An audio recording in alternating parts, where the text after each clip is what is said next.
আলাইকুম ওয়া রাহমাতুল্লাহি ওয়া বারাকাতুহু। ইন্নাল হামদালিল্লাহ ওয়াসসালাতু ওয়াসসালামু আলা মান লা নাবিয়্যা বা'দা। সম্মানিত মুহতারাম সামিঈন, রমজানুল মুবারকের সিয়াম পালনকারীকে ইফতার করানোর ব্যাপারে আল্লাহর রাসূল সাল্লাল্লাহু আলাইহি সাল্লাম অসংখ্য হাদিসে এই বর্ণনা করেছেন যে যে ব্যক্তি কোনো রোজাদার ব্যক্তিকে ইফতার করাবে সেটাই তার জন্য নাজাতের ফয়সালা হবে।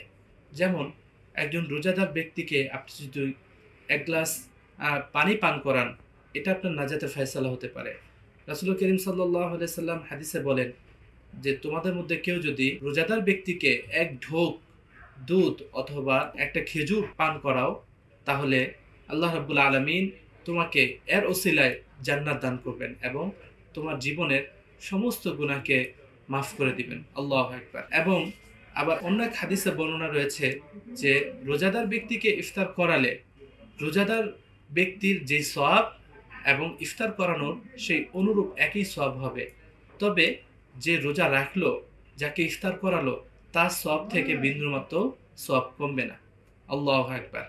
এবং রাসূল করিম সাল্লাল্লাহু আলাইহি সাল্লাম বলেছেন, তোমরা রোজাদার ব্যক্তিকে বেশি বেশি করে আপ্যায়ন করার চেষ্টা করো।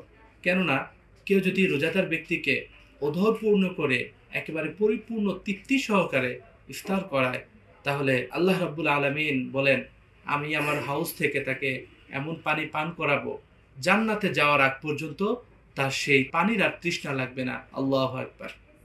তো মুহতারাম সামিঈন, আমরা বেশি বেশি করে এই রমজান উপলক্ষে মানুষকে ইফতার করানোর নিজের সামর্থ্য অনুযায়ী, নিজের যে ক্ষমতা রয়েছে, নিজের যে অবস্থান রয়েছে, আমরা প্রত্যেককে সাহায্য করার চেষ্টা করব।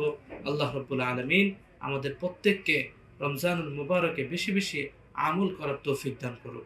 আসসালামু আলাইকুম ওয়া রাহমাতুল্লাহি ওয়া বারাকাতুহু।